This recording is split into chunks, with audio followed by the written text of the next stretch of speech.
பொதுக்குழுவுக்கு அப்புறம் அது அதிமுக 2 அணிகளாக பிரியும் போது அந்த நிர்வாகிகள் ஒரு எம்எல்ஏக்கள் மாவட்ட செயலாளர்கள்லாம் ஒரு பெரும் எண்ணிக்கையில் ஓபிஎஸ் அணியில் சேரலையே. அதுக்கு என்ன தான் இருக்குது அடிப்படை காரணம்? நீங்கள் கூட இருக்கிறீங்க, இது பொதுவாக உங்களுக்கு தெரிஞ்சுக்கணும். நீங்கள் இதில் வேற நமது எம்ஜிஆர் நமது அம்மா அந்த பத்திரிகையில் இருந்திருக்கீங்க. இந்த தொண்டர்கள் மனநிலை, பொதுவாக அதிமுக கட்சியினரோட மனநிலை, அந்த நிர்வாகிகள், இந்த மாவட்ட செயலாளர்கள், அவர் பக்கத்தில் உள்ள மாவட்ட செயலாளர்கள்லேருந்து யாருமே வரலையே. முன்னாள் அமைச்சர்கள், அந்த எம்எல்ஏக்கள் ஒரு பிளவுனா ஒரு 2 பக்கமும் ஆதரவாளர்கள் இருந்திருக்கணும்ல.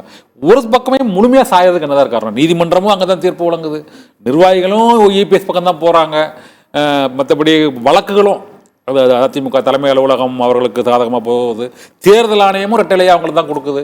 அப்படிங்கும்போது ஓபிஎஸ்க்கு இப்படி சகல விதத்துலையுமே ஒரு சாதகமான ஒரு தீர்ப்போ அல்லது தொண்டர்கள் மத்தியில் ஒரு ஆதரவோ, கடைசியாக ஒரு இந்த ஆறுதலுங்கிறது நீங்கள் சொன்ன மாதிரி ராமநாதபுரத்தில் 3 லட்சம் ஓட்டு வாங்கினது தான் அது ஒரு பெரிய இதாக இருக்க தவிர, மற்றபடி அதிமுகவின் பெரும்பாலான நிர்வாகிகள், அது தலைமை கழகத்தில் உள்ள இருந்த நிர்வாகிகளாக இருந்தாலும் சரி, நீங்கள் அந்த கட்சி மட்டத்திலையும் சரி, தலைமை கழக மட்டத்திலையும் சரி, நீதிமன்றம், தேர்தல் ஆணையம் எல்லாம் ஒரு சார்பாக அதுக்கு என்ன காரணம் நினைக்குது? இதில் உங்களுக்கே விடை புரியும். என்னன்னா, 4.5 வருடத்தில் கட்சியை தன்வசப்படுத்துவதற்கு எடப்பாடி எடுத்த முயற்சிகளை 3 முறை முதலமைச்சராக இருந்தும் அண்ணன் ஓபிஎஸ் அந்த முயற்சிகளை முன்னெடுக்கவில்லை.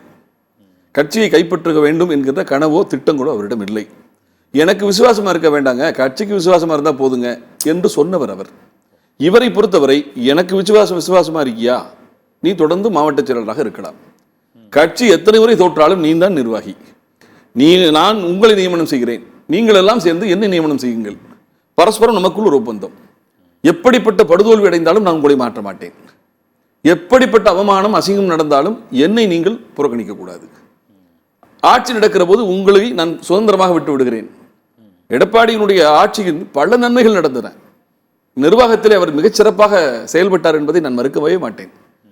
கொரோனா காலத்திலே அவர் செயல்பட்டது, குடிமராமத்து பணிகளை மேற்கொண்டது, நீட் என்கின்ற 7.5 சிறப்பு ஒதுக்கீடு 7.5 என்கின்ற 7.5 வைத்து அவர் எதிர்கொண்ட விதம், விவசாய மண்டலமாக பாதுகாக்கப்பட்ட விவசாய மண்டலமாக அறிவித்து டெல்டா பகுதியில் மீத்தேன் ஈத்தேன் போன்ற பாதிப்புகளிலிருந்து விளைநிலங்களை பாதுகாத்தது, இப்படி சொல்லிக்கொண்டே போகிற அளவுக்கு பல நன்மைகளை அவர் செய்தார்.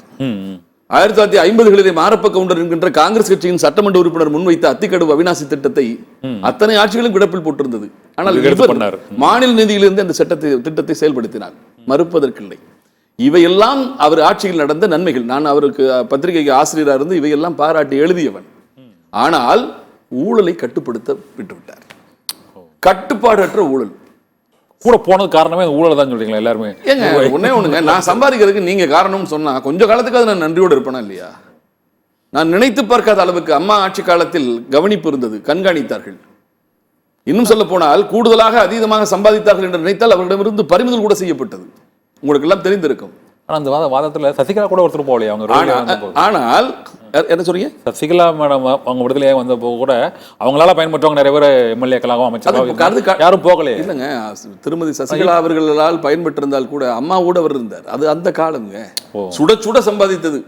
இப்போ இந்த 4 வருடத்தில் 4 வருஷத்துல எடப்பாடியால் பெற்ற ஆதாயங்கள், சுதந்திரமான ஒரு சூழலை கொடுத்தார், நம்மை அவர் பாதுகாக்கிறார், நாம் அவரை பாதுகாக்க வேண்டும் என்கிற ஒரு நன்றி உணர்ச்சி.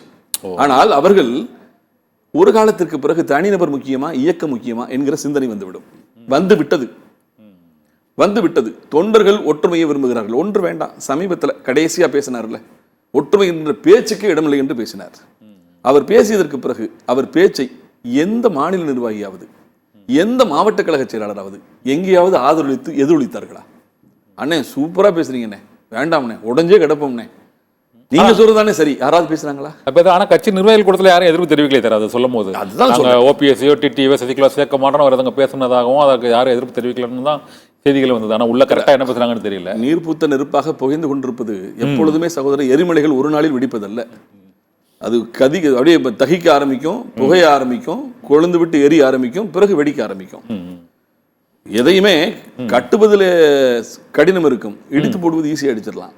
அவர் ஈஸியா இடிச்சு போட்டாரு. ஆனால் மீண்டும் கட்டமைக்க வேண்டும் என்று சொன்னால் காலம் பிடிக்கத்தான் செய்யும். ஆனால் அவருக்கு மனமாற்றம் வரவில்லை, ஏன் வரவில்லை என்கின்ற கேள்வி இப்பொழுது அவரை சுற்றி இருப்பவரிடமே வர ஆரம்பித்து விட்டது.